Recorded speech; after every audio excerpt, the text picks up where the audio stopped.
तेजी से वायरल हो रहा है, उनके बेडरूम का वीडियो बताया जा रहा है। देखो, संजय सिरसाट ने अपना स्टेटमेंट किया है कि मैं अपने घर पे हूँ, मेरा कुत्ता मेरे साथ है। और कोई घर पे अपने अगर रिलैक्स हो रहा होगा तो उसके व्यक्तिगत जीवन में हम लोगों ने जाना और कोई जा रहा है तो उनकी बात है, लेकिन मुझे नहीं लगता कि हम किसी के व्यक्तिगत जीवन में इस तरह की चर्चा करें। तो उसके लिए मैं उस पर कोई कमेंट नहीं करना चाहूँगा।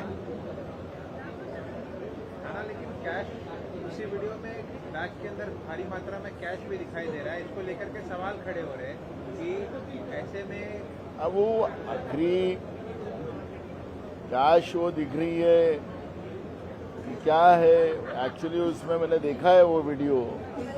एक्चुअली क्या है, कौन सी कैश है, उनके पर्सनल क्या उनका क्या हिसाब है। तो आईटी डिपार्टमेंट या जिसने कोई आरोप लगाया वो जाके देख के लेके आए। अगर वो उसके पास काला धन होगा तो निकाल लेके लाना चाहिए और जमा करना चाहिए। गवर्नमेंट की पॉलिसी भी है उस पर कि काला धन जो बताएगा उसके ऊपर उसको कमीशन मिलेगा। तो मुझे नहीं लगता कि किसी के व्यक्तिगत जीवन में जाना, और इसलिए मैंने कहा कि ये कमेंट इसमें करने की कोई जरूरत नहीं है। आप भले व्यक्तिगत इसे कह रहे हैं, लेकिन पहले आईटी का नोटिस आना, उसके बाद वीडियो का वायरल किया जाना, कहीं ना कहीं लगता है कि शिंदे और शिंदे के मंत्रियों को जो है महायुति में दबाने की कोशिश हो रही है। हमने तो शुरुआत में ही कहा कि ये सरकार में गैंगवार चल रहा है, एक में को दबाने की कोशिश पूरी तरह से चल रही है। ये तो हमारा पहला स्टेटमेंट है। तो इसमें हम लोगों को विधानसभा के कामकाज में भी वो सब पिक्चर क्लियर होता है। तो इसलिए इस गैंगवार के वजह से राज्य के जनता का नुकसान हो रहा है, ये तो स्पष्ट हो चुका है। और इसलिए महाराष्ट्र में किसान की ज्यादा आत्महत्या भी होने का प्रमाण बढ़ गया है। बेरोजगार हो, व्यापारी हो या आम आदमी हो, उनको जीना हराम कर दिया ये सरकार ने। और जिसके हाथ में जितना मिले वो लूटने का काम ये सरकार कर रही है। तो ये तो स्पष्ट हो चुका है, और ये गैंगवार जो चल रहा है ये स्पष्ट हो गया है।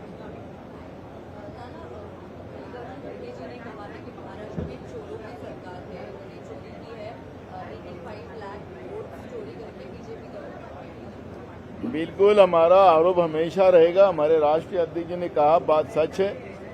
पहले दिन हमने जो आरोप लगाया था, जिस दिन काउंटिंग हुई थी, ये 78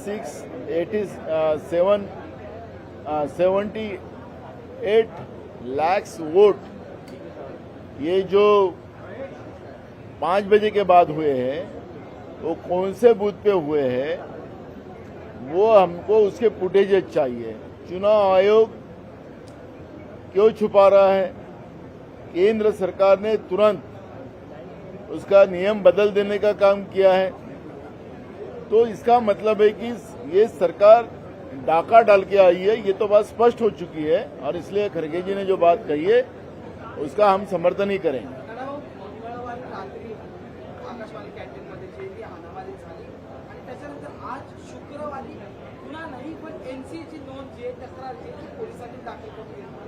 कसं बघतात या सगळ्या घटनेकडे? प्रकरणामध्ये पोलीस तत्परता दाखवतात.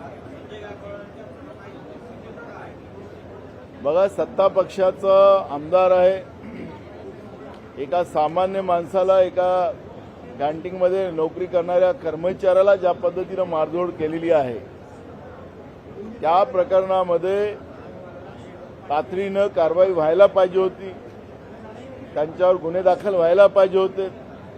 पण त्या कॅन्टीनवाल्यावर कारवाई झाली, पण आमदारावर कारवाई झाली नाही, कारण की तो सत्ता पक्षाचा आमदार आहे. म्हणजे हे जे सरकार आहे, दीन दुबळ्याला मारणारं सरकार आहे, दीन दुबळ्यावर अत्याचार करणारं सरकार आहे. गोरगरीब हा यांच्या डिक्शनरीमधला शब्द राहिलेला नाही. सत्तेचा माज आणून लोकांची तिजोरी लुटणारं सरकार या महाराष्ट्रामध्ये बसलेलं आहे. आणि त्याचाच परिणाम आपण पाहतोय की आमदार निवासच्या कॅन्टीनमध्ये जे मारपीट आमदारांनी केली सत्ता पक्षाच्या, त्याच्यावर कारवाई करण्यामध्ये दिरंगाई करण्यात आली आणि आता जे आज गुन्हा दाखल केला तो त्याच्यावर गुन्हा दाखल नाही केला, त्याच्यामध्ये तात्पुरतीचा थातुरमुतवर एक आम्ही गुन्हा दाखल केलेला आहे हे दाखवण्यासाठी हा एक प्रयत्न हे सरकार करते आहे.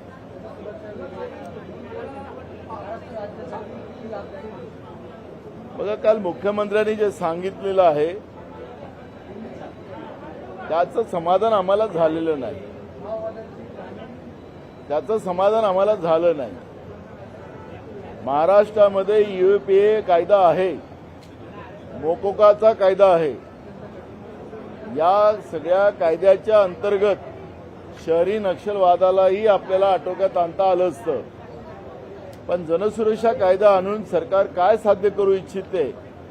आजही पत्रकारांच्या मनात, अनेक संघटनेच्या मनात, मग विद्यार्थी संघटना असतील, शेतकरी संघटना असतील, अशा अनेक संघटना आहेत. त्या संघटनेच्या मनामध्ये राग आहे आणि सरकारने हा कायदा कशासाठी आणलेला आहे? आता कायदा पारित केलेला आहे सरकारने बहुमताच्या आधारावर, पण या कायद्याचा दुरुपयोग होता कामा नये ही भूमिका आम्ही विधानसभेत मांडलेली आहे. सरकारने आणि राज्याच्या मुख्यमंत्र्यांनी त्या पद्धतीचं आश्वासन केलेलं आहे.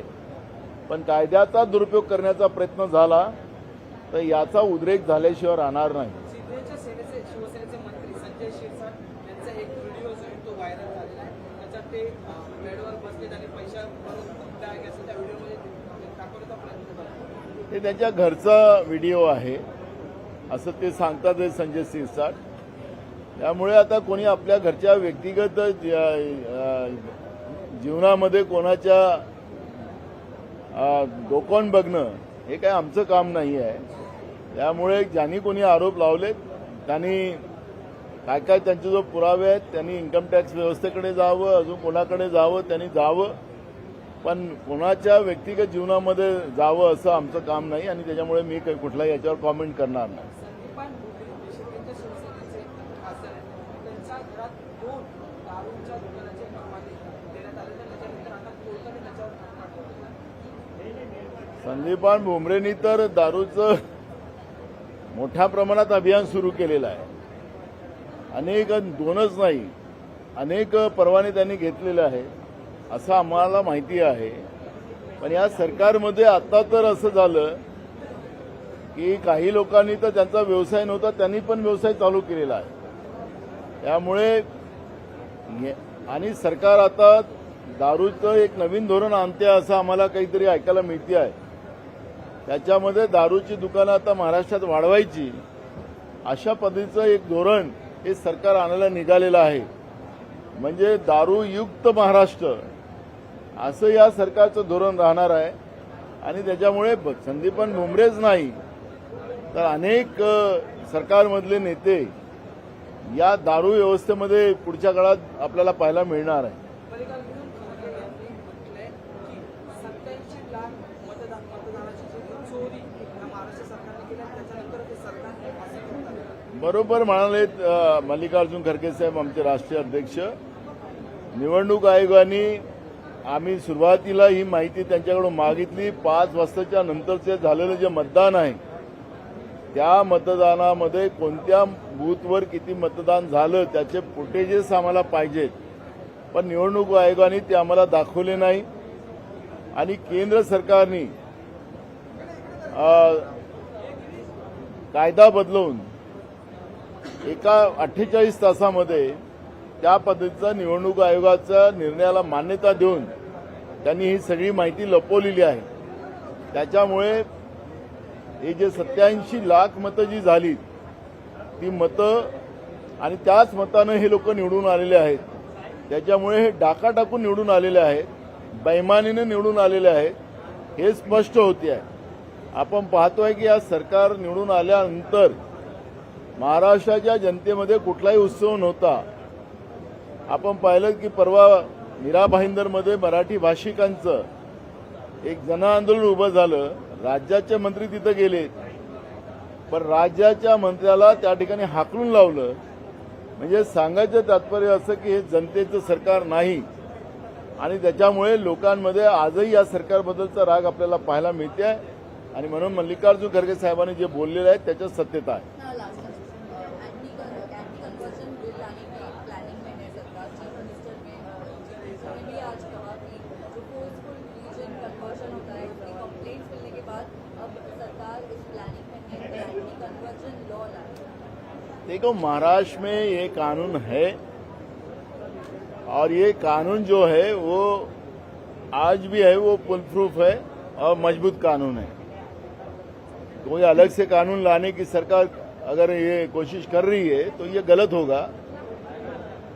कोई भी किसी को भी जबरदस्ती धर्म परिवर्तन नहीं कर सकता. जबरदस्ती धर्म परिवर्तन कोई कर रहा हो तो उसके ऊपर कार्रवाई होती है. कोई भी जात धर्म का आदमी हो, मुस्लिम हो, हिंदू हो, क्रिश्चियन हो, ईसाई हो, कोई भी हो, उनके ऊपर किसी को भी जबरदस्ती धर्म परिवर्तन कोई नहीं कर सकता. लेकिन स्वेच्छा से कोई जा रहा हो तो उसको रोक नहीं सकते. इस तरह का कानून है. हमारा संविधान भी यही कहता है. पर जिस तरह से किसी धर्म को टारगेट करने का काम ये जो सरकार बार बार कर रही है तो ये सरकार का काम नहीं है. सर्वधर्म समभाव की व्यवस्था हमारे संविधान में दी गई है और ये संविधान के आधार पर ये सरकार आई है और उसी संविधान को अपमानित करने का काम अगर ये सरकार कर रही है तो ये संविधान न मानने वाली सरकार महाराष्ट्र में आई है, यही यहाँ पर स्पष्ट होगा. Thank you. जय मंदिर का मामला हाईकोर्ट में गया था. हाईकोर्ट ने बीएमसी के फेवर में आदेश पारित किया है कि जैन मंदिर जो टूट गया वो सही था. जो वार्ड ऑफिसर है उसको फिर से नियुक्त करने का आदेश दिया है. उसमें सब देखो, इसका डिटेल मेरे पास नहीं है और मेरे पास हो तो मैं उसमें पर बात करूँ.